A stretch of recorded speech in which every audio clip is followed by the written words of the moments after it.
Oh, hello everyone. Welcome. What's up? Utta's here. Ghost Wolf is here. How are you guys doing? So good to see you. This may be a shorter stream. I'm not feeling very good, but I wanted to still come hang out with you guys, and I wanted to make sure that we can start getting the live at 5 tribe back again because I love to hang out with you on Mondays, and I know that times have been all over the place the past few months, so I really want to start doing my streams as many Mondays as I can. There will be at least a Monday once a month where I'm on my moon cycle and I cannot move or do anything. And a lot of times that does fall on a Monday at least one of the months. That's what I'm experiencing right now. So I'm not feeling very good at all. But I'm very happy to see you guys, and I missed the eclipse and I'm so sad. I fell asleep like 30 minutes before the eclipse was gonna start, and for us here it was like 9 a.m. was the eclipse the other day, and I stayed up. I was practicing a lot of my poi spinning and getting work done and painting, and I was like, I'm just gonna stay up and make sure that I see it. And it was on a weekend, and so my weekends are when I really stay up late. I love to stay up late. And so I was like, hell yeah, this is all gonna work out. And then I woke up and I realized I missed it and I was really sad. So if any of you have some cool eclipse pictures you took, I would love to see them, and I would love to paint one. That was what I was going to do with my eclipse photos, was I was going to make a time lapse out of one and make a video out of it. So if you guys have some super sick eclipse photos that you may want me to paint, let me know. Let me see them. Throw them in the Telegram chat. What's up, Nick? How is it going? So good to see you, and I'd love to hear how all of you guys are feeling. How is your fall going so far? Today we went to go pick out pumpkins with Juno. That's something we do every year with him. There's like this pumpkin farm not too far from our house, and the sweetest old couple owns it, and we go there every year. And we got a ton of pumpkins. We're gonna carve some. I'm gonna make some bomb pumpkin curry out of one of the pumpkins we got. Juno got some pumpkins, so he's gonna make some pumpkin snacks. I don't know if I said I'm gonna paint one, but I have a few different ideas of what to do. And you know I had to get a pumpkin chai today because it just called for it. What is up, Skip? How is it going? How's your trip? You're still traveling, right?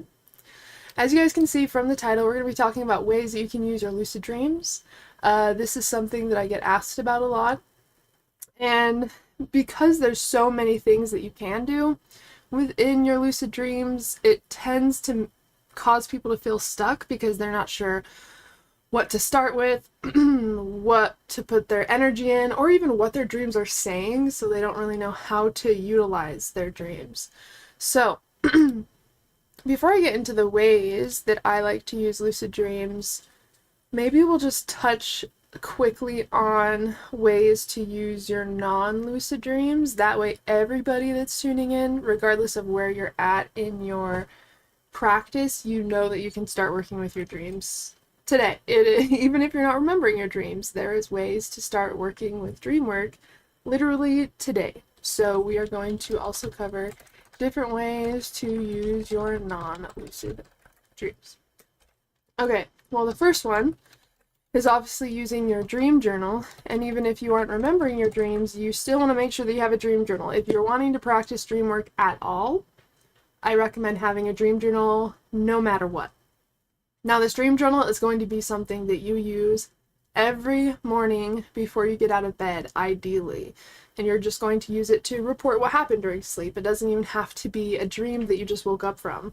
If you're just getting into dream work, you just want to get in the habit of starting to report the experience you had when you went to sleep.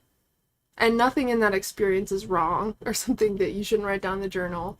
Again, remember, your dream journal is a memory building tool, so it's used to help you build memory over time. So always having it full of dreams isn't necessarily helpful because you can't see what patterns you've been in, you can't see how your sleep has been. Like, If you have a hard time sleeping lately, that is something that you can write in your dream journal. You want to track your sleep. That's really what a dream journal is about, is tracking your sleep. Of course, it's going to be mostly filled with dreams, especially once you start using it every day. That's how you can build your dream recall, is by just using your dream journal every morning. Your brain will start to prioritize that time and see it as something that is important because you're taking time to work with it. You're taking time to call back your memory and ask yourself questions, and that alone is going to show your brain, oh, this time isn't actually a waste, so I should work on putting more energy into remembering what happens during this time of day or night. And that's how you can start to recall little bits and pieces of dreams over amount of days, just from practicing dream journaling. So regardless of where you are in your practice, dream journaling is the foundation of what you want to do. It is a must. In some form or fashion, you should be writing down your dreams. There's some people who prefer writing them down in like a phone or something, and some people prefer journaling them. I have what I prefer, which you guys know is like paper journaling, but I do use my phone to write down my dreams if I am traveling or I'm too lazy to write down my dreams in my journal and I want to do it later. So to do that, I would just put the date and the time and then my dream, and then I would just transfer it to my paper journal later. That helps me not lose track of my dreams. I can read through my dream journal at the end of each week just by flipping through the pages. I can underline my dream signs in there. Like, it's a lot easier for me to use a paper journal because I work with the journal so much, so I'm constantly flipping through it. I'm constantly looking at my past week's dreams to see the similarities or the themes or things that keep reappearing. And I do a lot of like dream decoding type of stuff. And so it's important for me to have a paper journal. And also, when you are using a paper journal, it actually helps you enter theta, the same brainwave that we enter when we are in like a light meditation or in the shower, or maybe kind of zoning out in the passenger seat of a car. These are all states where we are in theta, and that helps us recall memory. It helps us remember our dreams and even things that happened during our daytime. So if you start working with your dream content, you're going to start remembering things during the day as well. It's going to help you build memory overall. Just give me 1 second. I'm just going to close the door. There's some people that live here that always practice like skateboarding at this hour, which is totally fine. I just will definitely get distracted if I hear it. So, one moment.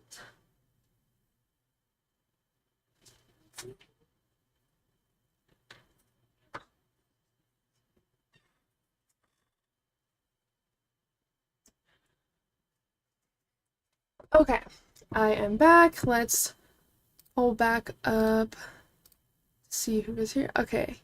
Oh, that's cool. So how's the trip going so far? And that's still, where is that at? Is that still in Arizona, or is that somewhere completely different?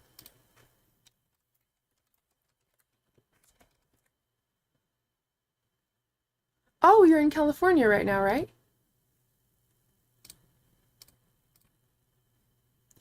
I remember the long road trip I took through Oregon and Washington and California, in Vegas, Arizona a few years ago. It was so fun. I think we drove for a total of like 70 something hours because we were just going everywhere and we didn't really have a plan for the trip. So it was just like going on this huge just excursion to see what we ran into. I cannot wait to get back out there. Okay, so dream journaling is definitely something that you want to implement into your practice as soon as possible if you're not doing that, because you really won't be able to progress too far without having a dream journal and building up that recall. So if you're just getting into dream work and dreaming, or even if you're a seasoned dreamer and lucid dreamer, dream journaling is important. But if you're just getting into dream work, this is the very first step. So just make sure that you get a dream journal that will be by your bed, or however you want to do it, whatever way gets you to be consistent with it. That's going to be kind of different for everybody. So just find what feels good and what's easy for you and just stick with that.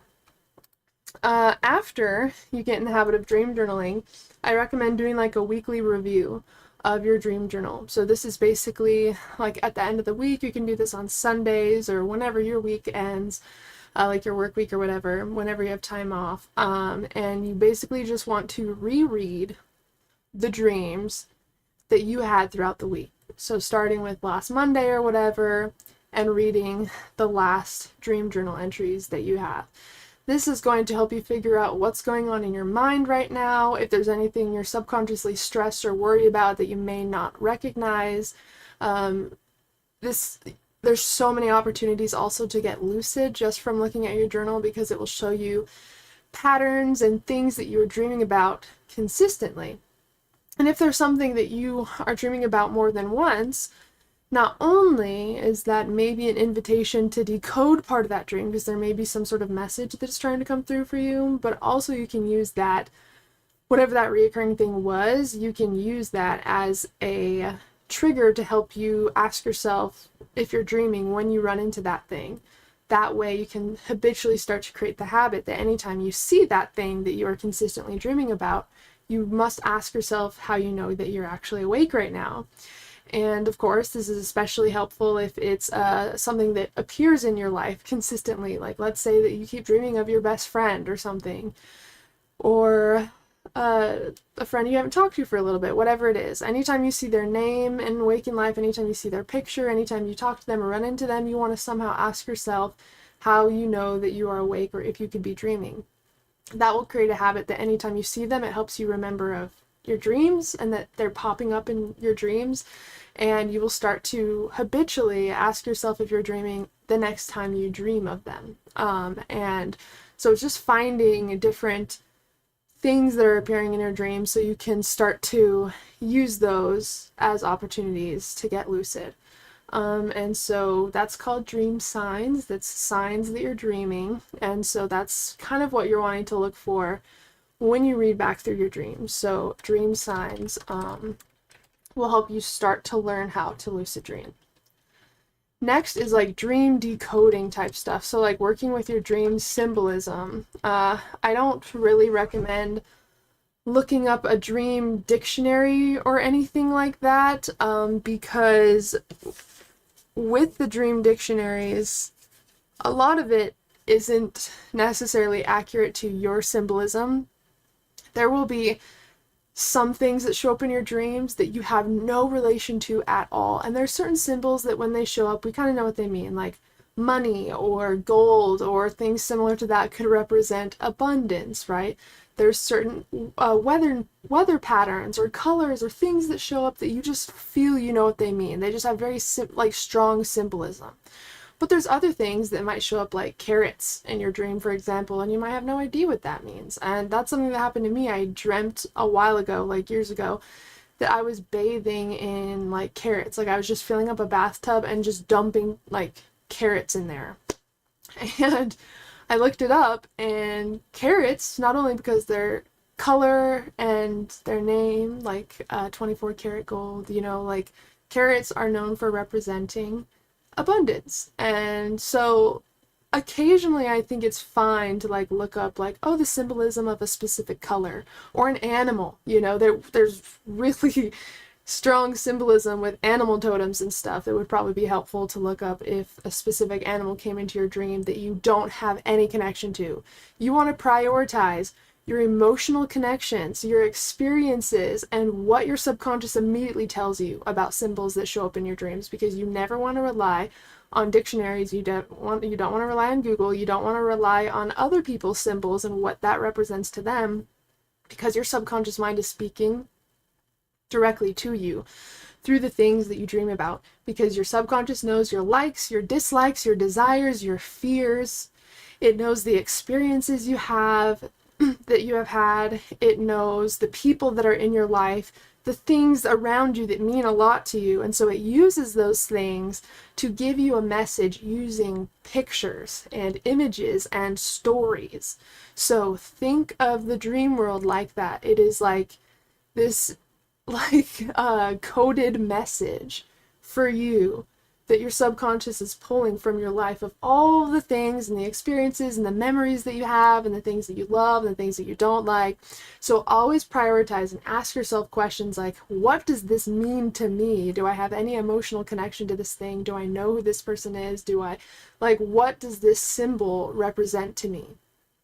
And so the three main categories that you want to look at for symbols when you're looking back through your dreams, if you're wanting to decode any of your dreams, is the theme is the first one. So where are you? Like, what is happening? Are you confused? Are you celebrating something? Are you angry? Are you hurt? Are you running away from something? Are you running towards something? You want to look at, are you learning something? Like, are you in school? So you want to look at the theme, because that will tell you so much about what the actual dream is about. The next thing is emotion. What emotions are you showing within the dream? Are you excited? Are you celebrating something? Are you sad? Are you scared? Make sure that you list all emotions that you notice are present within your dream. And it will start to kind of paint a much clearer story when you dissect your dream in this way. So for symbols, the theme, emotions, and then any personal symbols. So this is stuff that stands out to you that is actually meaningful to you or a part of your life. This could be a family member, a friend, it could be an item that you've had your entire life, anything that immediately represents you in some way or connects to you. Like, if you saw it in a crowd of things, you would know who or what that thing is or the story behind that thing. And when it comes to a personal symbol, it probably connects, you probably know what it connects to immediately, right? Like, if you dreamt of like a stuffed animal that you've had in your life for a very long time, it would probably represent your inner child in some way, right? And so knowing this, the flavor behind those symbols, like what they mean, the emotions that are present, and the theme, like what you're trying to do, that paints a lot clearer picture of what your dreams are saying, opposed to just writing down all the random shit that happens and being like, well, that was random and that doesn't mean anything. We want to break up the dream in a way where we can focus on the specific aspects and then put them together once we've kind of dissected the dream in that way. So I do this in my dream journal as well. And if it's like a dream that I'm going back to decode instead of like right when I'm writing it down, you can totally have a separate notebook for it. You can do your dream symbolism work like in the very back of your journal. Sometimes I like to decode my dreams right after I write them down, because then I can just put the decoded dream right under it. And it's all together. I have my dream right there. When I dreamt, if I gave my dream a title, sometimes I like to give my dreams titles because it's like a book title. It helps you find dreams faster when you give them a title that kind of represents what happened in the dream. So when creating your dream titles, see it as like a movie title or a book title, and that will help you track your dreams a lot faster. But when I am done writing my dream, you know, I have the title, the date, the time, my dream, I've underlined my dream signs, and then I can work slowly under it to kind of look at the theme that was present, the emotions that were present, and the symbols that showed up. And then I can reread the dream, knowing kind of what the dream is trying to say. I take out that symbol kind of thing, and then I fill in the meaning or the symbolism that it has to me.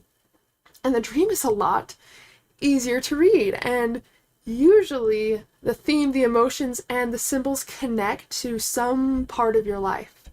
Like when the theme pops up, like trying to look for something, like feeling confused, with the specific emotions that you set out, just ask yourself, when in my life have I felt that way? And a lot of the time your brain will take you right to the moment that you felt those emotions, or that was kind of the theme of what was happening in your life at the time.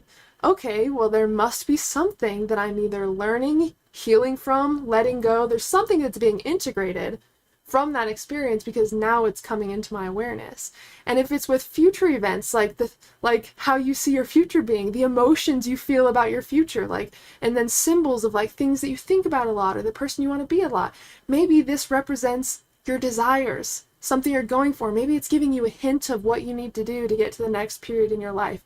It will tell you so much just by looking at the symbols in this way. And that's why dream symbolism is so cool, because you can start to talk to your subconscious mind before you even start lucid dreaming. There's so many ways to do dream work, And we haven't even really touched on liminal dreaming at all in this video, and that's a whole other part of dreaming. So there's so many ways that we can work with our dreams outside of just lucidity. The only thing that lucidity adds to it is the ability to interact with these things and to influence the direction of the dream.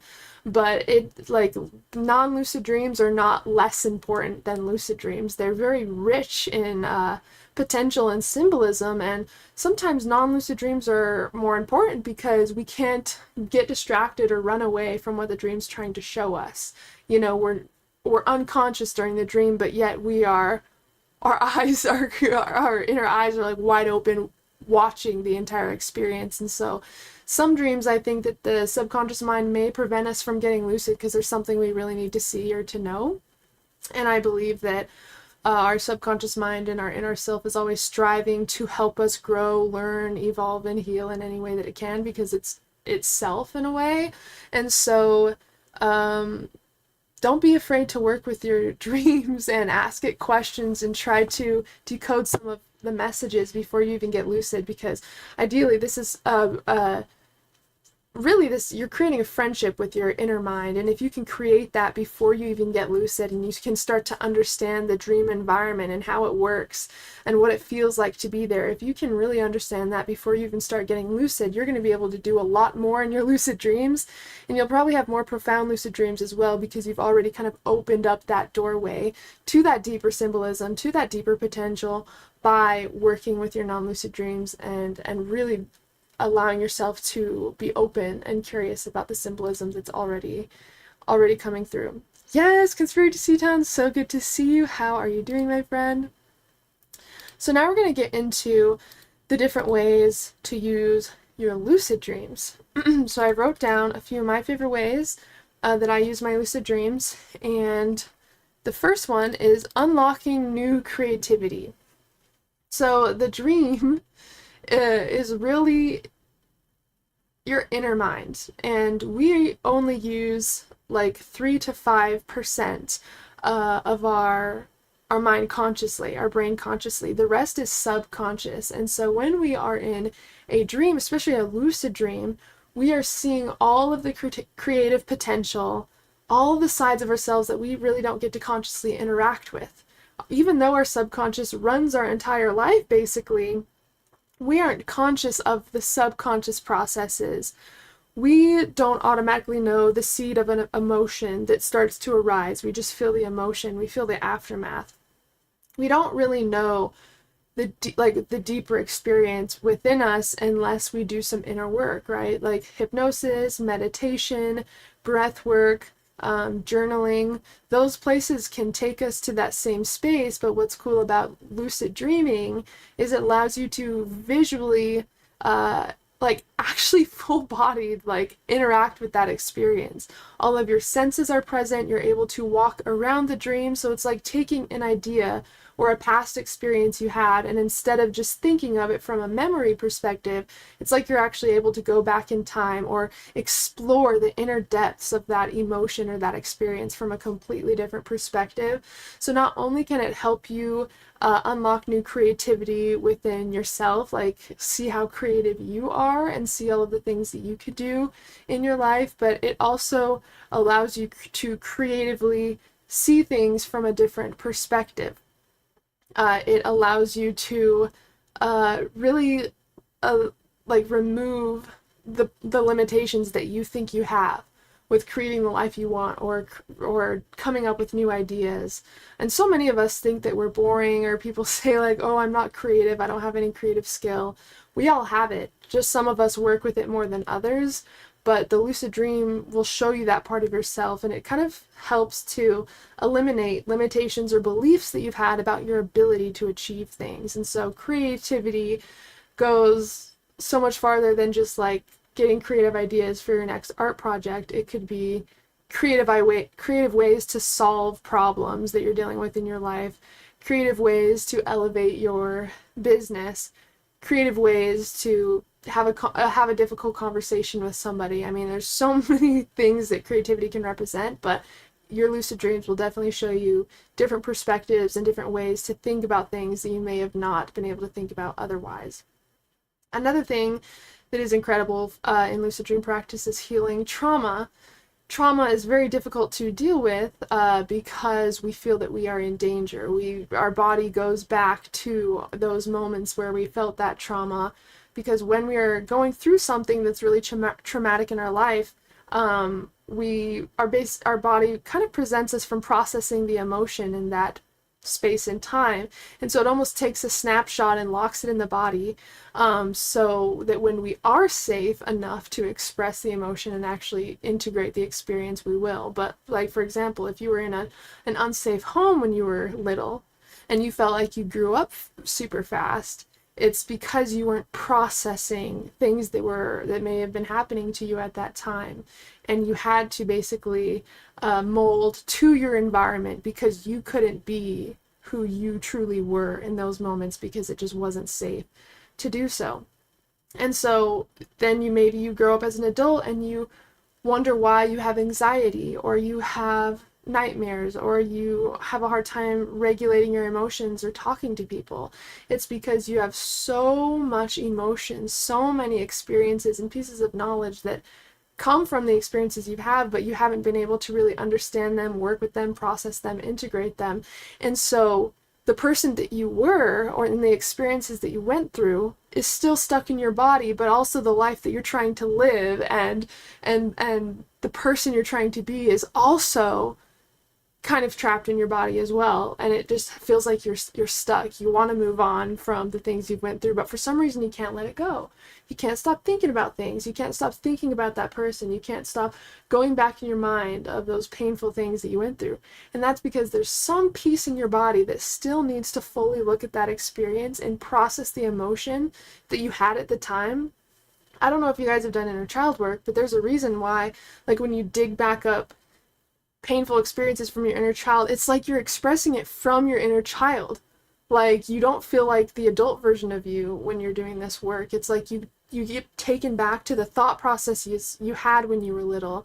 You express emotion in a similar way. It's like, it's because that was locked within you, and that 7-year-old you is actually the one that's saying these things right now or expressing this emotion right in this moment.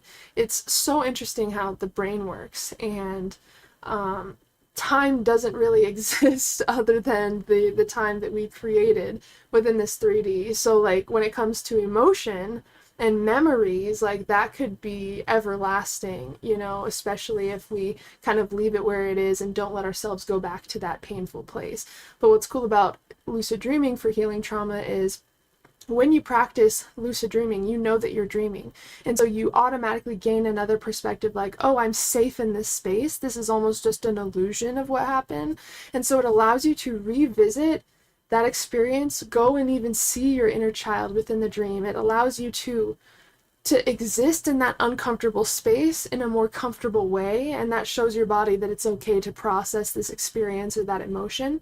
And so a lot will probably happen within that lucid dream with feeling like a release or a change when you just sit and notice that trauma. But also, coming out of the lucid dream, like, for me, I was able to think about things in a lot different way, and all of a sudden I was like, felt like I was really letting things go. And a lot of my stuff was super emotional for me. Like, I'm already a very emotional person, but especially when I was doing a ton of inner child work, like, that was the main work that I had to do, is like, go back and like not allow my voice to be silenced and write in my journal like what I wish I could have said as a little girl, like really speak my mind.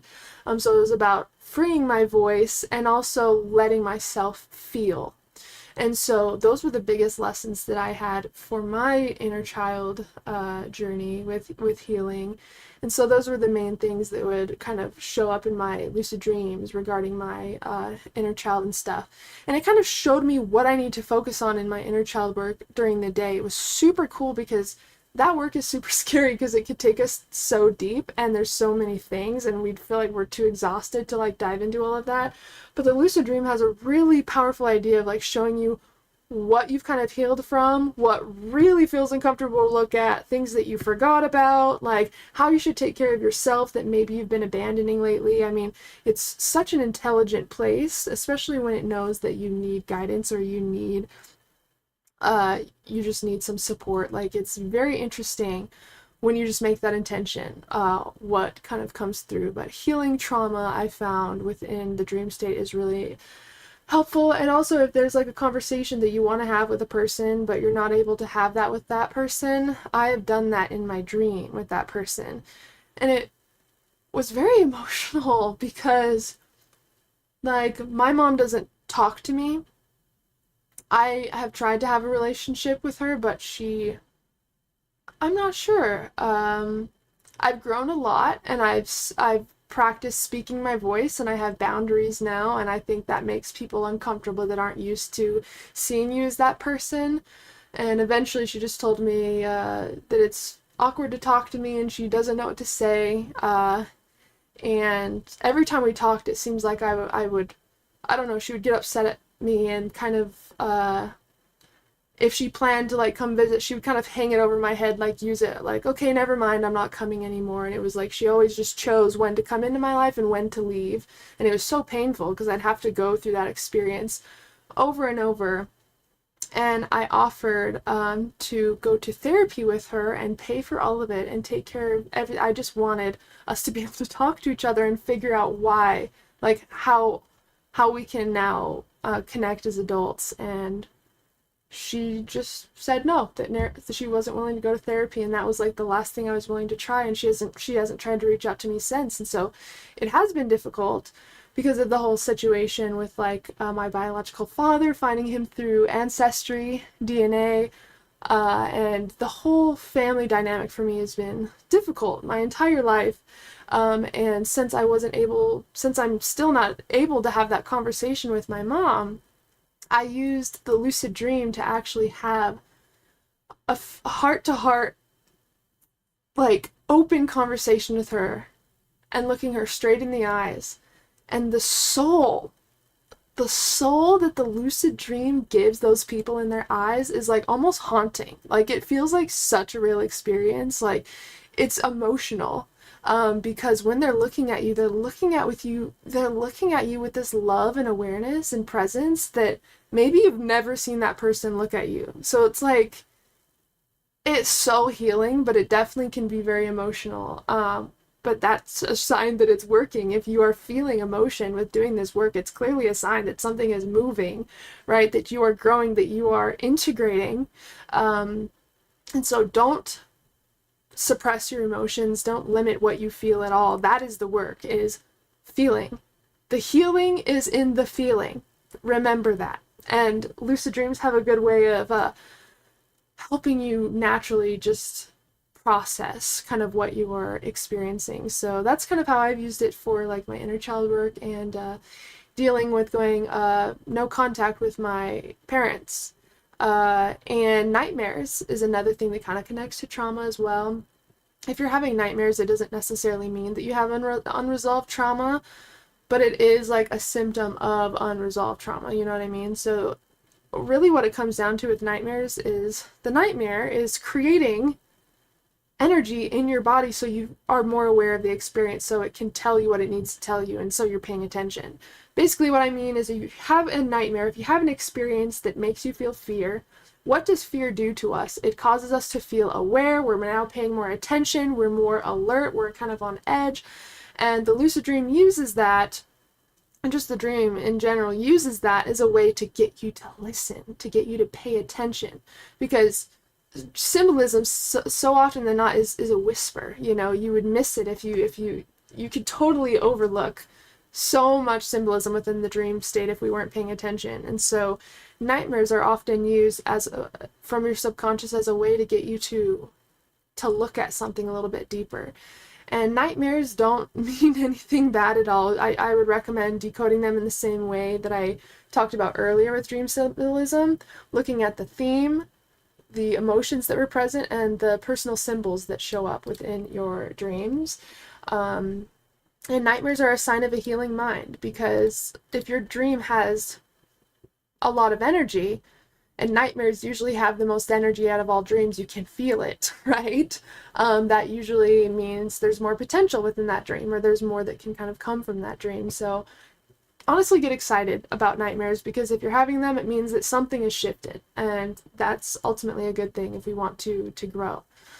I kind of already talked about lucid dreams being used to gain perspectives, but a way that you can explore this is just by asking dream characters questions, because all the dream characters within your dream are aspects of you in some way.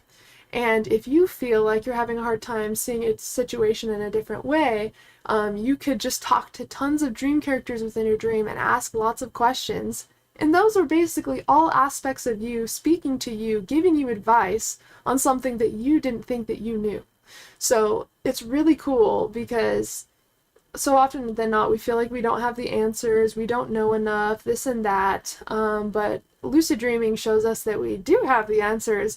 We're just not used to looking deep enough to find them. And working with your dream characters in this way allows you to explore your own different perspectives and different archetypes within you that you can actually befriend, instead of feeling like there's parts inside of you that are against you. This is kind of a way to explore the dream world in a new way, and who you are on the inside, and the beautiful advice that you already have ready for yourself that we just haven't dug deep enough to find. That leads me into discovering your inner archetypes. We all have inner archetypes, and Carl Jung also talks about this a lot. We have basically every archetype that you could think of that is relevant. I mean, we have an archetype for everything. Our trauma, our anger, basically every emotion we have is its own archetype that you could talk to within the dream state. Like even your motivation you could talk to. You can even manifest talking to your habits, like specific habits. You could meet the habit of your chain smoking within your lucid dreams. You could meet the part of yourself that always wants to bail out of doing yoga. Like it's so crazy, but you, like, whatever part of yourself you want to talk to or get to know more, you can manifest that archetype within the dream state and ask them questions and have conversations with them and learn how you work and what will be the most efficient way to gain habits and break certain habits. I mean, lucid dreaming gives you the cheat code to your inner self. It really does, especially if you use it in this way to talk to your different archetypes. It's so helpful, especially if you're dealing with any discomfort right now. If you felt jealousy, if you felt unworthy, if you feel like you're lazy or you don't do enough, all of those are just stories that the brain tells us. None of that actually represents who you are or what you're experiencing or what you're capable of. And so talking to these different parts of your lucid dreams, number one, shows us that we're way too hard on ourselves. We're way more brilliant than we believe, and there's way more that we can actually achieve with what we already know now. So meeting your archetypes, getting inspired by connecting with new archetypes, I definitely recommend. And it kind of goes back to the first one with creativity. I definitely recommend manifesting your creativity. Oh, and your sense of humor. Try manifesting your archetype that is your sense of humor, and ask them to tell you the funniest joke that you've ever heard. And just see what happens. Because it's so interesting. You can also ask that question for several things. Show me something that inspires me. Show me something that will make me feel an immense amount of love. You can make all of these requests within your dream. But definitely try to meet your creativity, and definitely try to meet your sense of humor. And ask it to tell you the funniest joke you've ever heard. Another thing is practicing skills. Because we are in our subconscious mind within the lucid dream, it allows us to actually use our brain still and practice skills. When we are in REM sleep, our brain is actually more active than it is when we are consciously awake right now. And because the conscious mind is mostly turned off when we're lucid dreaming, it allows us to learn and understand things faster and be integrated into the subconscious faster, opposed to getting rejected by your conscious mind consciously. That's why some habits, a majority of habits, are hard to ingrain into our life during the conscious state, because our brain's talking us out of it. It can reject ideas for a long time before it actually kind of permeates to the subconscious, and that's why we have to constantly reinforce habits, thoughts, ways of thinking, and ways of being that are important to us to make a natural part of us. But when you practice within the lucid dream state, you're kind of cutting out the middleman with the conscious mind. It allows you to learn things much faster. I haven't done this yet, but I really want to practice poi within my lucid dreams, and I wonder how the laws of physics are going to be in there, because it's kind of important with poi to be able to have the weight of the poi to kind of lead how you flow with them and use them. So I'll have to experiment with that. I wonder how the physics would be in the dream practicing poi. But I will tell you that I've used it to practice driving, painting, singing, yoga, my stage skills, like just public speaking and stuff like that, or like performing on stage. And it really does help, because to your brain, the lucid dream is an actual experience. Your brain can't tell the difference between something that you're just imagining, something that you're dreaming about, or something that's actually happening. And so in the lucid dream, it thinks that you're awake, and so it's actually learning those skills. It's actually building up that muscle memory. So when you do it again in waking life, your brain's going to feel like it's already had experience with this before, and it's going to, at least from my experience and other people I've talked to and the studies I've read, it does actually kind of collapse time when it comes to learning and integrating things into the subconscious mind. So even like learning a language, that's a super popular one that people use dreaming for. So you'll have to choose a skill that you really want to explore building in the lucid dream and work with it, because I promise you that there's some crazy shit that you can do with that. And it definitely made a difference in me being able to drive, or me being able to speak on stage. It really is a great practice ground. And even if you're like, even if you have like an interview coming up or something, you could probably totally recreate that somehow in the lucid dream to practice and get more comfortable. Another one, it looks like, is business ideas. I kind of already touched on this, but this is something I use a lot, because I have so many creative ideas. I never know what to do next, and a lot of the time we actually do know what we want to do or what we should do, but of course the conscious mind's in the way, and we can't tell if it's just a random thought, or like, is this our intuition? I notice people kind of run into that a lot, where they're like, I can't tell if it's my intuition or just like my brain overthinking, or if that's my anxiety. And so I recommend exploring this within the lucid dream state, because I found that anxiety kind of has a hard time existing when you're lucid, because of the state of mind that lucid dreaming puts you in. And so you'll probably receive a lot of clarity about what you actually want to do, or the direction you should take next in your business, or whatever it is. Business ideas, I mean, and a lot of mine are about like business ideas. For me, it's like course ideas, video ideas, merch ideas. And a lot of that can come from the dream state. Like, even just having a weird experience in my dream could count as content or a business idea. And so I found, as long as I can make that intention of that request, like, show me something that I should talk about next, or show me something that I'm ready to see. There's always something new in there that I experience for me to talk about. So yeah, getting ideas from the dream world, especially for business or creativity or whatever, is very fun and very possible. Speaking of possible, lucid dreaming allows you to experience the impossible in a safe space. So this allows you just to play and to do things that you would never be able to do in the waking state. Create fire in the palm of your hand. Jump and fly as fast as you can. Immediately travel to an area in the world that you want to be. Like, dude, if I'm going anywhere, if I'm choosing to go anywhere in my next dream, I'm going back to Hawaii. You can count on that. And so I can literally fly to Hawaii. And I almost did the helicopter ride in Hawaii, but I don't think we had enough time. And so I could just, get lucid real quick and I could recreate that experience in my own way in the places in the world that mean the most to me.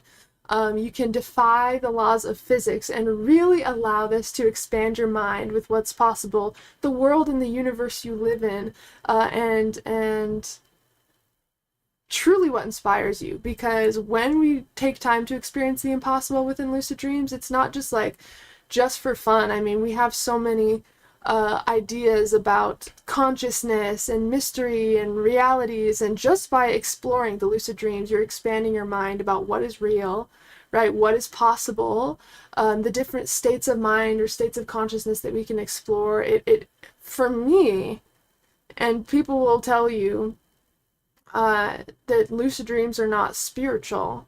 But to me, it always feels like a spiritual experience, but I think that I'm more of a spiritual person in nature, and I just find ways to, like, create my own spiritual meaning for the things I experience.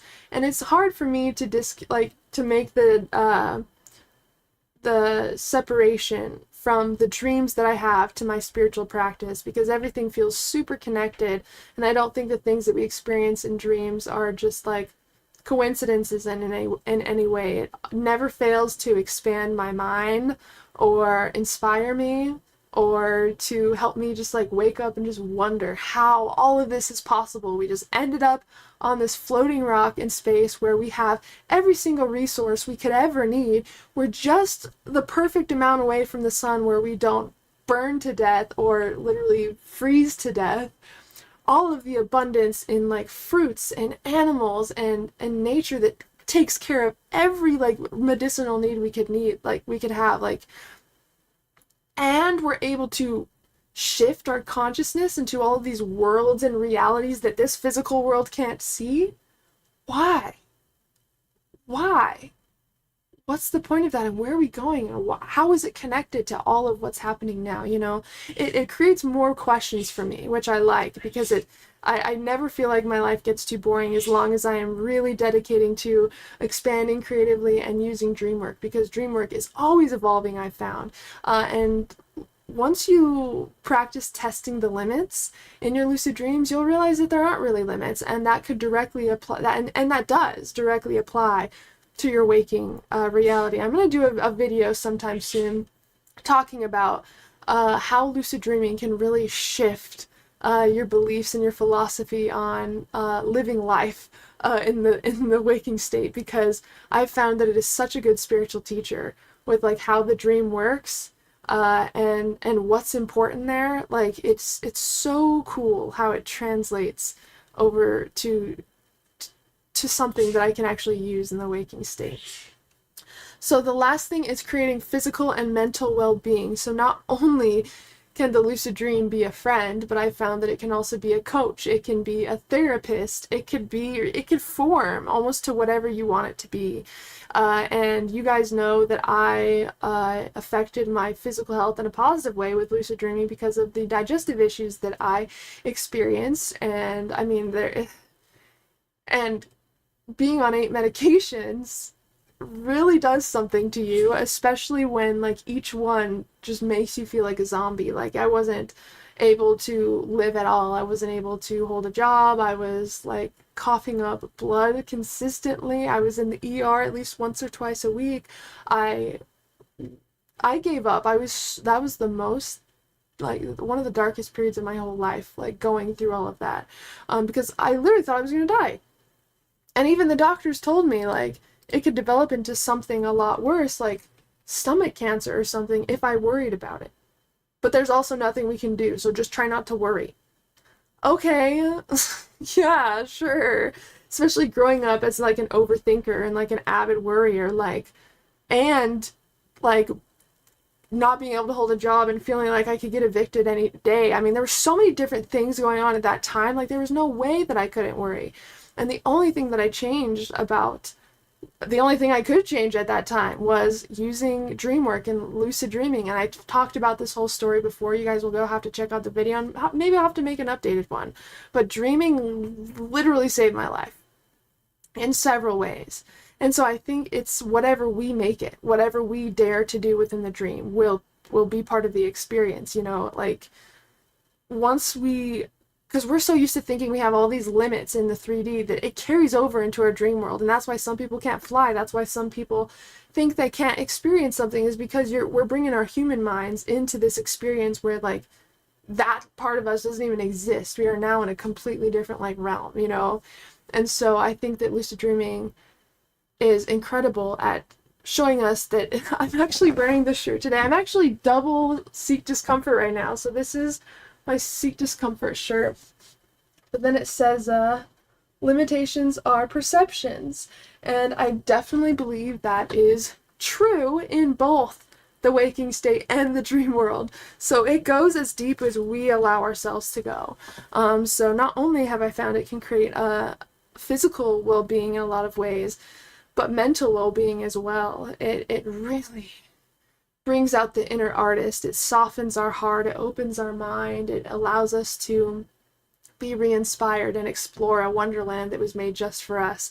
There's so many things that we can get through dreaming and lucid dreaming, but these are some of my absolute favorites. So just to cover different ways to use your non-lucid dreams, dream journaling, dream signs, uncovering dream symbolism, and different ways to use your lucid dreams. Hopefully I said non-lucid dreams earlier. Different ways to use your lucid dreams: creativity, healing trauma, healing through nightmares, gaining new perspectives, discovering your inner archetypes, practicing skills, getting business ideas, experiencing the impossible, and creating physical and mental well-being. So those are the things that I feel like have made the biggest difference in my personal journey, and what I have been so, I feel so inspired hearing you guys share with what has made the biggest difference for you. And I'm telling you, like, these are the only, like, this is just what I know. There's probably so much that I can't even perceive in my mind as being possible within lucid dreaming that is possible. So that's why I always recommend you guys to push the limits, not only within waking state of what you think is possible, but how deep you allow yourself to go within the dream state. Because once you let that inner self know that you are ready and you want to be shown what you are ready, like what you are ready to be shown, like, I'm telling you, that is all that is needed. Your inner self, that part of you, is all-knowing and extremely intelligent. And once you open up that part of your heart, you will have experiences that move you, that challenge you, that inspire you, that heal you. And I truly feel that the dream gives you whatever you need at that time. Like, the dream doesn't show you something that you can't handle. That's why some dreams that people have, they'll like ask to meet their shadow or something, and then they'll come across like a locked door that says caution or something on it. And again, like, using the tools that we've talked about for dream symbolism, like, what can a locked door mean with tape on it that says caution, right? It might be just letting you know that this work is going to be a little bit uncomfortable, right? Like, it tells you also where you're at and if you're ready. And I also think that could be a meaning of the locked door. But just making the request even before you go to bed and really meaning it. Like, I'm someone that talks to my grandma who has passed away out loud all the time. I talk to the moon out loud when I go on walks and stuff. And I also talk to my subconscious, either out loud or just like in my head as I'm falling asleep, or I'll write it letters sometimes in my journal. And that's just I don't know, like, that's just my way to like connect to something outside of myself, and to also make a request that goes deeper than just like wishing for something to happen. I don't know, and it responds, you know, the dream really responds when I'll have to bring my dream planning journal and talk to you guys sometimes about it, because we have our dream journal, which we use in the morning, but our dream planning journal is something that we use at night before bed, and it's kind of what you use to plan out the dreams you want to have. If you have a question that you want answered, if you want a specific experience answered, like you just want to have a specific experience, there's ways where you can actually plan out your experiences and ask questions directly to your subconscious. And I always say that the dreams are like your subconscious mind writing you letters through images. And it's so cool when you wake up and like you don't expect to receive an answer, and like you got way more than you thought that you would get, but in the most creative, beautiful dream possible. It is so dope. So just explore, and I hope this helped clear up like a couple creative blocks that you could find yourself having with this work. There's so many possibilities that sometimes we don't know where to go. And I also think that this, and if you guys like it, I couldn't tell if you guys liked it or not too much, but the Lucid Dreaming Challenge series, it was like videos that were like 2 to 5 minutes, and it was just me giving you a challenge for the week of what to try in your next dream or lucid dream. And these are things that I talked about in there. Like one of the things was to try to create fire in the palm of your hand, right? It's challenging your beliefs of what is possible, and because your brain thinks that you're actually awake within these experiences, and it's seeing you create fire in the palm of your hand, you train yourself to realize how powerful of a person you are. And even though it's your brain like seeing inside the lucid dream and seeing it as real, that's where your true potential is anyways, is within that dream realm. And so if you can train your brain to remove these limitations or these blocks that are stopping you from just believing that you have the power to make a website or start a business, like creating fire in the palm of your hand in your lucid dream could directly help you with removing the block or the fear or the lack of confidence that you need to start something new that's totally unrelated than, you know, creating fire in the palm of your hand and waking life, obviously. But it's the way that those lessons transfer over from the work that we do in the lucid dream, even if it's just fun stuff. A lot of the times it affects us positively, much deeper than we believe. And I've found that through dreaming and lucid dreaming, I can see these little micro changes in the way that I think and the way that I behave, and I'm feeling more inspired and creative more and more every day. And like, I don't know, dream work is something that will also grow with you, you know, so it's not anything that will ever like not have anything to give you, you know, as long as you give that realm some of your awareness and your love and your attention, and you truly care about some of the messages that are being given to you. That's really all that it needs to keep that line of communication and that friendship open and growing, you know. And once we see our dream self, our subconscious, our inner self is a being that is guiding us, and that we also get to know like the deepest depths of, and that reflects on who we are as a person, because it really is us. Like, it's just so much of a deeper experience than people lead on. But yeah, I hope that this helps with also just knowing that wherever you are, it's the perfect place to be. You can work with dream work like literally tonight, regardless if you've ever had a dream before. And I think that's super refreshing to know that we're never behind in that way, if that makes sense. That we can always start with where we're at. Okay, I'm sorry. Let me get to these. Moved my chat over so I can read. Okay. Hello, Jason. How's it going? Ryan, what is up? Oh, I hope the live wasn't glitching, but if I did, if it was, that's totally fine. Andrew, what is up? So good to see you, Jamal. Absolutely, Ryan. I definitely agree. Oh, you do? Yeah, it is very... Going through that is very difficult, and there's a lot that came up that I couldn't have predicted with like going no contact or stepping away in that way. But once you do a lot of inner work on yourself and you learn to see your own toxic traits and you learn to see like your shadow self, it makes it a lot easier to see in others when other people are kind of projecting or like low-key manipulating you, you know, like, because you're not doing that to yourself anymore. You can now see it from a different perspective, and it can be difficult to hold our boundary for ourselves and learn how to speak our voice, but that was one of the most important things through my entire life to be able to do. That's like the main thing that I feel like I have needed to learn my entire life. And so healing and setting boundaries and like allowing yourself to be the person that you know you can be, like you can see it as a fun challenge. Like the universe is presenting you with little tests or challenges to see if you are willing to step into that ideal version of yourself where you can protect yourself, you can support yourself, and you can still act with love while being firm with your boundaries, you know? And once you do that, and once you find other people they're like that as well, like that's who we're waiting for. So if you feel lonely, if you're in your life, if you feel like you've been going through a lot of changes in your friendships or your family, just know that you are growing. You are becoming a different person every single day, especially the more that you do the work. And not everybody is going to grow with us, especially at the same pace as you. You might come back to certain friendships or people. You know, it's just, and there's no pressure behind it. It's really, everything is in perfect harmony regardless of how it looks on the outside. I truly believe that there's always something in every single moment for us, and even what I realized was I needed to get back to like listening to myself and like just doing not only basic self-care but like doing stuff that made me feel excited and playful.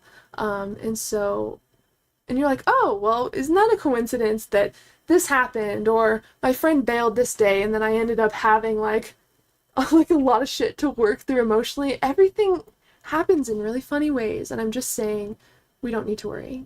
And we're all here together, you know, and so if any of you ever need a safe place to go or a safe community to talk to, I hope that you guys can find it here, because I love you guys. Yes, absolutely. Lucid dreaming is free will. Let's see.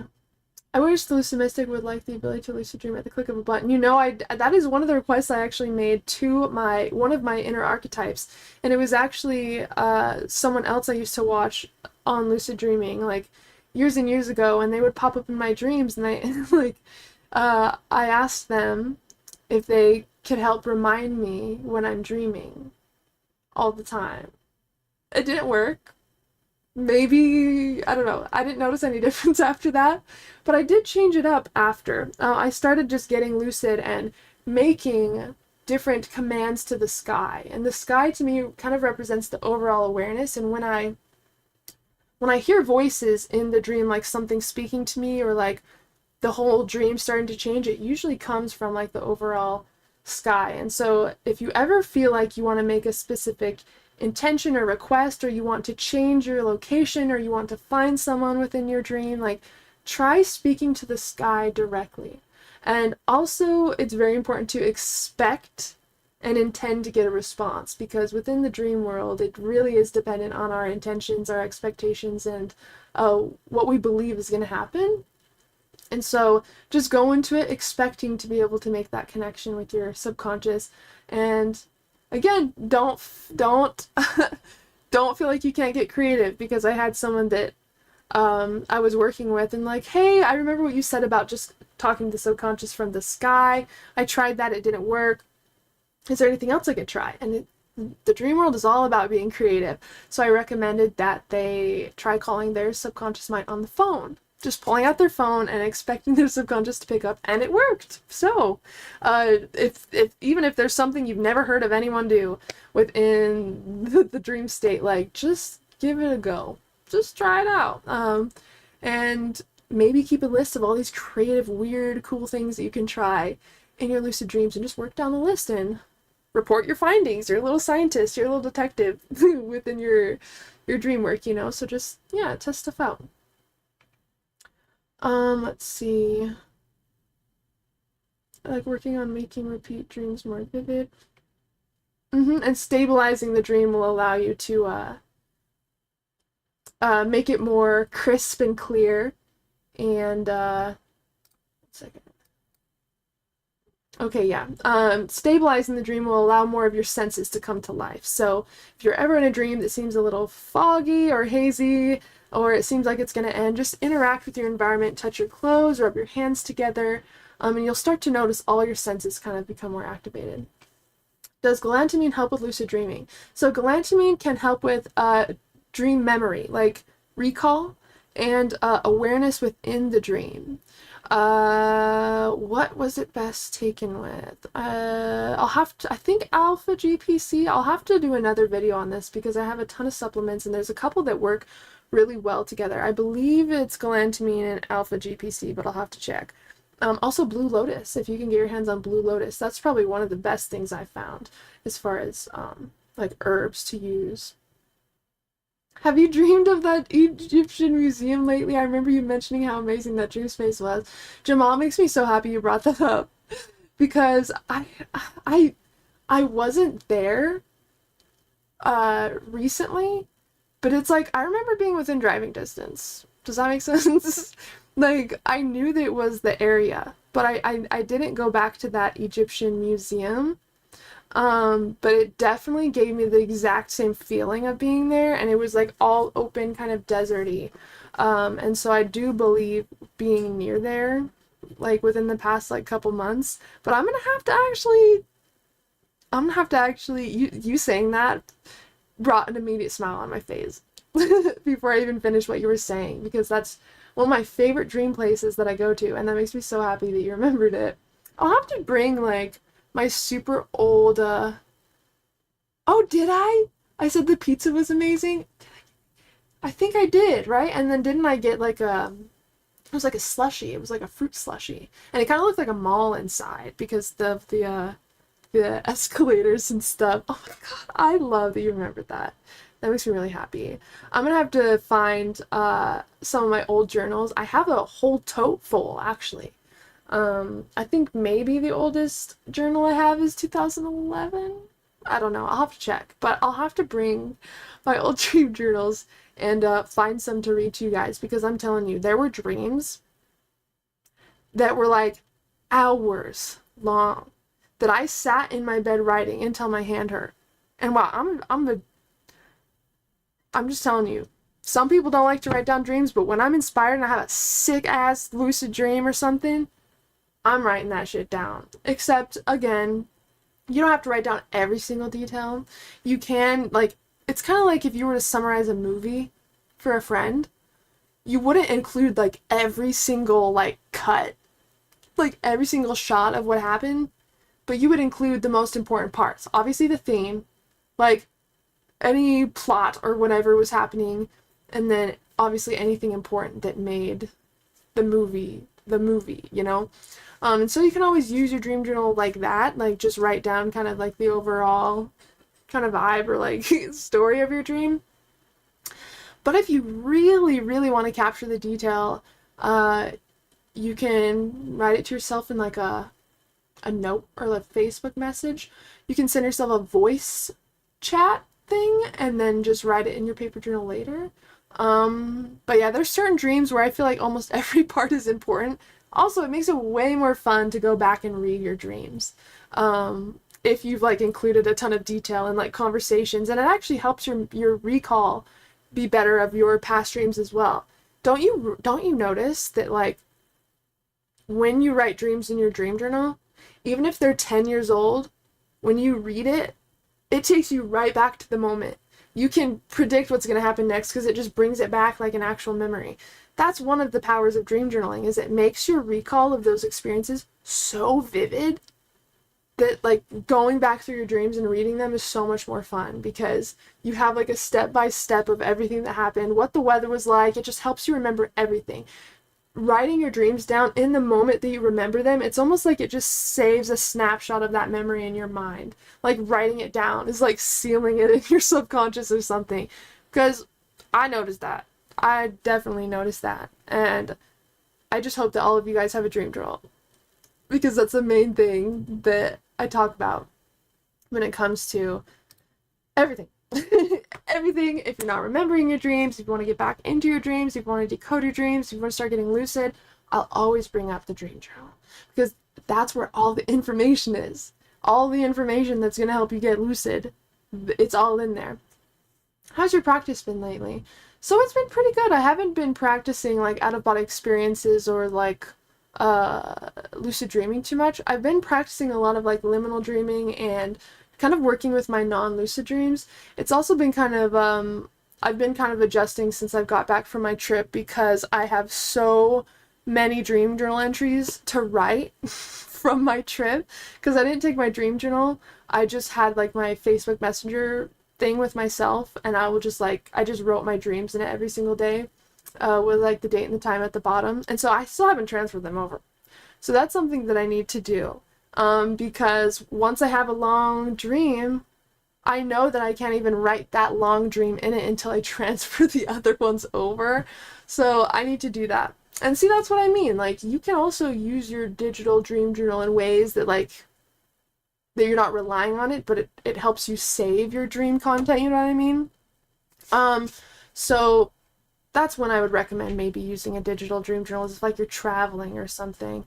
But yeah, mostly I've just been listening to kind of my my non-lucid dreams. I've been working with symbolism a lot, and then liminal dreaming, because if we can practice mind awake, body asleep more often, then we'll be able to not only induce REM sleep or lucid dreams, but we can also use that for astral projection. We can even use that same thing for deep sleep, because if we get in the habit of staying conscious while our mind falls asleep, then that will definitely help us in other stages of sleep as well. But I'm still getting back into like my lucid dream practice and my out-of-body experience practice, especially this week, since I haven't been feeling that good. I haven't really had too much pressure to do anything. The main thing is that I want to make sure I'm writing my dreams down, and I want to make sure that I'm like decoding at least one dream a week, especially if there's a dream that's like very vivid, very like it's longer, or just has more energy. Those are definitely the dreams that you want to try to prioritize decoding. There's this gnat from all my plants that keeps flying on my screen, and it is so annoying. I don't know where he went. But yeah, we'll have to do more videos on some of my dreaming experiences, or kind of what I use in my practice. And I do want to do like a nighttime routine video with you guys. Maybe I can have Chance record it or something. Kind of just show you guys some of a lot of the things that I do for my nighttime practice or my dream practice, and kind of just take you guys along with me, and show you guys my room. I made over my room a little bit, and it feels nice. Still trying to overcome the fear of allowing my body to shut down while my mind stays awake. It is just something that I recommend practicing. It is, obviously, it feels weird to feel all of these sensations or symptoms that you're not used to feeling as your body starts to fall asleep. But there's this inner awareness that I found that where it's kind of like, it's very hard for me to explain, because when you feel fear, like you have a hard time letting go, right? And when you try to let go, it's almost like it's very hard to do. And so it's kind of like just saying like, fuck it, in your mind, and just being like, fuck it. I'm just, even if I'm scared, even if I'm like feeling sleep paralysis or whatever, there's this inner surrender where you just allow it to happen. Because so many times I would get in my own way. Like, I would almost get sleep paralysis, or I'd almost get to the vibrational state, and then I would get too scared, and I would like kind of wake myself up. There's so many times, there's only so many times that you can go through that and like be frustrated until you're like, you know what, fuck it. We're just gonna see what happens. I'm sure I'll be fine. And then you realize like, oh, the main barrier that was in my way was just my fear. Like, I still haven't experienced like all these kind of like creepy or weird things that people say that they can experience in sleep paralysis and out-of-body experience. I've been doing this for most of my life, and I haven't experienced anything that like terrified me and I had to wake up. Like, the main thing that scared me was my own mind, like anticipating what I might experience.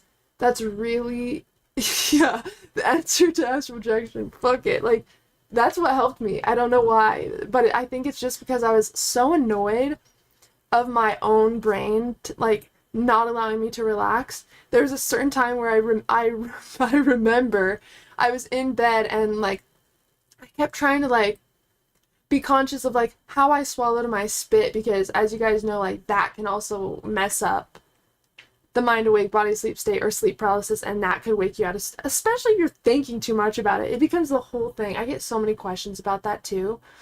Like, how do you swallow your spit? Do you just like keep it in your mouth? Is there a certain head position? And I've just found the best way is to be comfortable.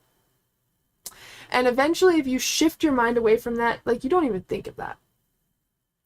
And for me, I was like trying to think about that. I was like trying to monitor my breath to make sure like I wasn't, you know, being weird and trying to control it. I was thinking about like the position of my body, and I remember feeling the vibrations in them like almost fading away, and I like could tell that I was messing it up. I could tell that I was like waking myself up. So there was almost this inner surrender of like, maybe you could think of it like this. I used to be in swimming class when I was like super little, and I was super terrified to float on my back. And the swimming teacher or whatever, they would like hold us up, right? And we'd be like begin like freaking out, and they'd be like, just relax. And there's this, it's almost an inner movement. It's almost like if you would just completely relax every muscle in your body, but it's almost like an inner movement, like an inner surrender or relaxation.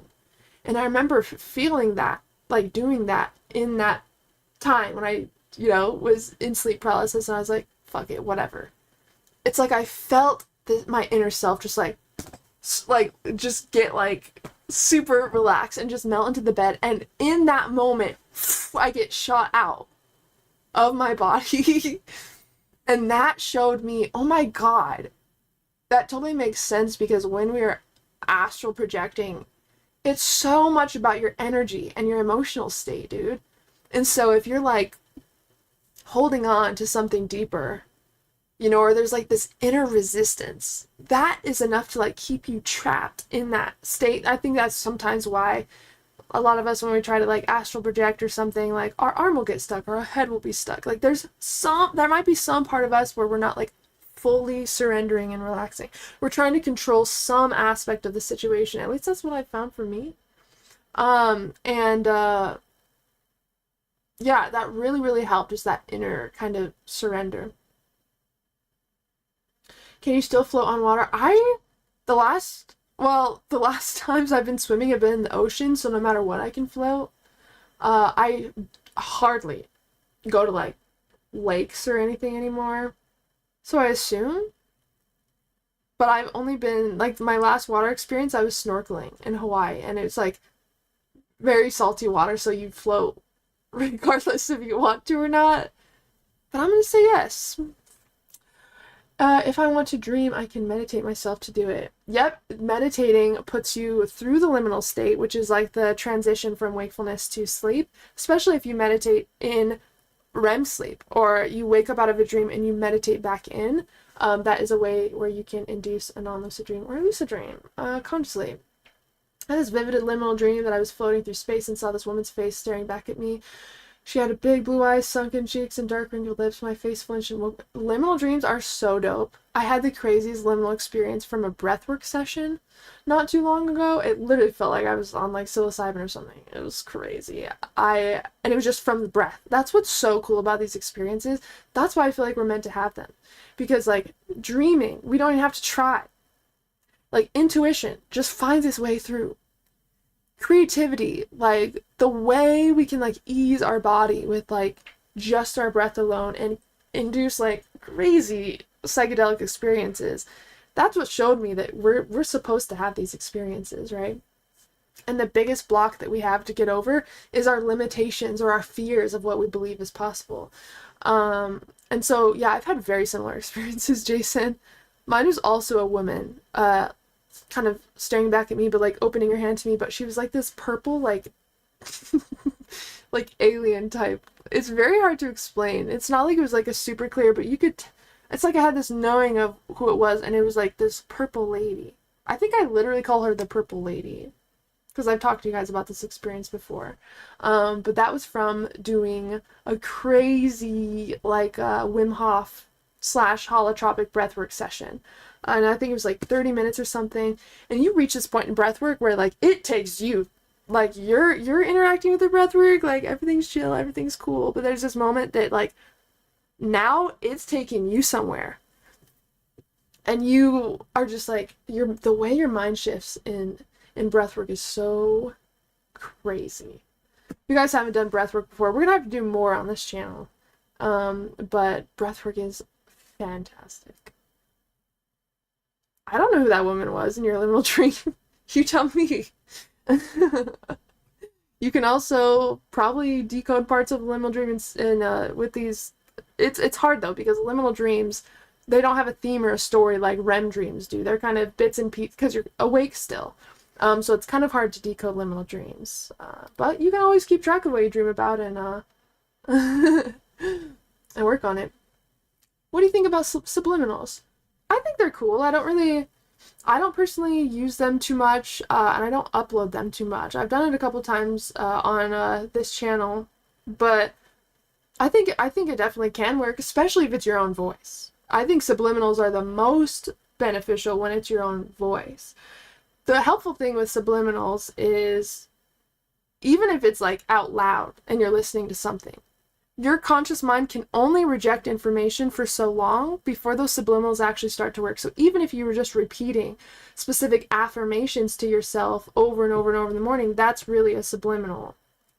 A lot of subliminals people use for sleep, because we don't maybe want to listen to like a sentence on replay all during the day, like loudly, right? And so a lot of subliminals are, the volume is lowered just enough to where the sound is coming through, but your conscious mind can't necessarily interact with it or reject it. And so it's kind of like hypnosis in a way. So yeah, I think they're cool. And I definitely want to upload more on this channel, because I know there are some people do like them. It's kind of like hypnosis in a way, but without you really going through a hypnosis session. And because sleep, our conscious mind is, or our subconscious mind is listening, you know? And so I used to play, I made myself subliminals with my own voice that I edited with music, and I would play during nighttime. And whatever it was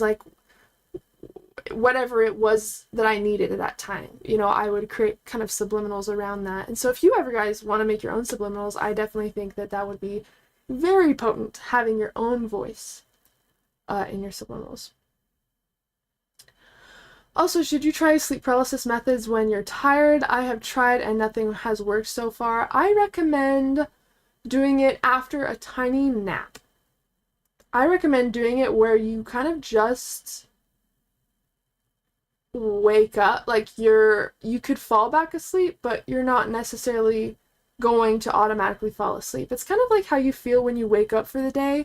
Like, you're rested because you got enough sleep, but if you tried, you could fall back asleep. Like, you could definitely be relaxed enough to fall back asleep. You kind of want to be in that state, because that's almost mimicking like half asleep, half awake type of thing, except it's preventing you from completely falling asleep because, you know, you got some sleep under your belt already. So for me, I like practicing, and you can even like wake yourself up an hour or two before you normally wake up, and you'll usually run into a long REM period right there. So you can either do that, or you can practice sometime during the day, take like a little nap, and then practice once you wake up from the nap. And sometimes it's like the middle of my nap where I have sleep paralysis. You know, when you're like not actually asleep. Like, let's say that you fall asleep, and then maybe like an hour later, maybe during a nap or something, you wake up, and you're still awake, but your eyes aren't open yet. So you're like thinking, but you're like relaxed enough where like you feel really comfortable and your eyes are still closed. Those are the times where I have sleep paralysis happen. So it's like you want that mind activity a little bit, but you want it to be where you're like just kind of like half thinking and you're super relaxed, but you can still hear like the environment around you, but your eyes are closed. Hope that makes sense. Those times are the times where I have the most experiences, for sure. Have you experimented with placing images/pictures under your pillow to see how it affects dreams? Not really, because it's mostly about the intention. If you do that and you don't think it's going to do anything, then it won't. And if you do something with a high amount of attention and you get excited because you truly believe it's going to work, then it's probably going to make it work. So it's more about the intention and the belief that you have behind the actions you do for influencing your dreams. I've always been into a lot of like magical practices, you know, where like you'll like different spells where you'll write an intention and then you'll put it in a bottle and put it, like all these little things. I feel like they only really work if you believe they're going to work, and if you do them with intention to work, you know. And so if and I would experiment with that. Because that's really how magic works, by the way. Like, even when you're blowing out your birthday candle, that's technically magic, because you're combining an action with a specific intention to get a specific result, which is the wish that you want. And that's really all magic is. And so people have all their different practices for their little spells or their little like spiritual practices that they do, and they're different because everyone believes different things will work. And so use that to your advantage. That's a positive thing. That really is a positive thing. And so, especially the more intention you have with it, you know, it definitely has more likelihood that it will work. So I would definitely experiment with that and just test new things out and see what feels good and like what, you know, what works and then what doesn't work. I've noticed falling asleep with a song on repeat is a crazy way to have the song in your dream. Yes, and it's a great way to anchor your awareness if you wanted to practice liminal dreaming or something. Having something playing in the background that will kind of anchor your awareness so you don't immediately fall asleep, that's something that I found helpful. Also, if you smoked weed in your lucid dream, would it affect your dream / make you high during the day / night when you wake up?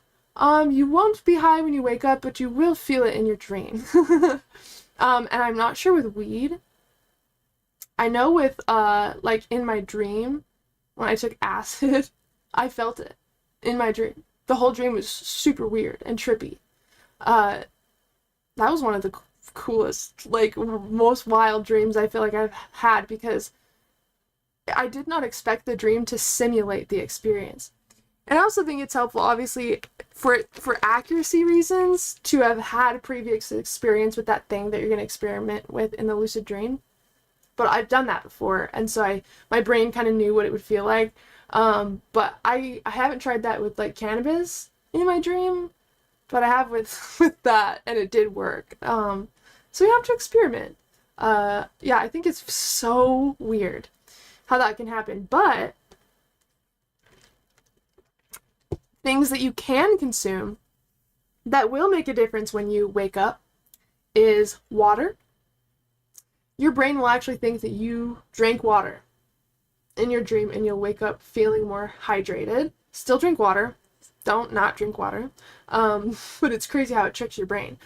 And also, people use it for controlling their sweet tooth. You can actually go in the lucid dream and eat your favorite sweets, and you will wake up not craving that thing because your brain will believe that you already ate it. Your brain will send a signal to the gut saying that it's full after you eat in the dream, and you'll feel full or refreshed when you wake up. So I thought that's kind of cool, but I don't know about those substances. You'll have to test them out and let me know. Alright guys, well, I am going to head out for today. I actually streamed way longer than I thought. I haven't been feeling good today, so I did not think that I was going to stream this long. I'm very happy that we all got to hang out for this long. Thanks Jake, thank you everyone joining. I love you guys. I'm so glad that we got to chat. We do stream Mondays at 5 p.m. Mountain Standard Time. We streamed a tiny bit later today, but I did let everyone know in the Telegram community chat. So if you guys are wanting to stay connected to the community and know when I'm going to go live and be able to share your dreams and answer questions or ask questions, whatever, answer or ask, whatever you want. But you can join the Telegram link, which is in my link tree. Let me get it for you guys really quick. And it does pop up in my description, but for some reason I think my live streams have a different description. I'm like, okay, that's very helpful. Let me get it really quick. But yeah, the weekly streams are back. Okay, I'm very excited about it. There you go, friends. That should be all my resources that you'll need. And yeah, I'll see you again Monday at 5 p.m. Mountain Standard Time. And yeah, if you have any ideas of what you would like to talk about or chat about in the next live stream, you can post it in the Telegram chat, or if you are a patron, you can direct inbox me in there, and I'll make sure to add that to the queue of what we chat about. Alright guys, I love you so much. Thanks for hanging out with me. I really appreciate it. And as always, I'm sending you endless love and endless lucidity, and I'll see you next time.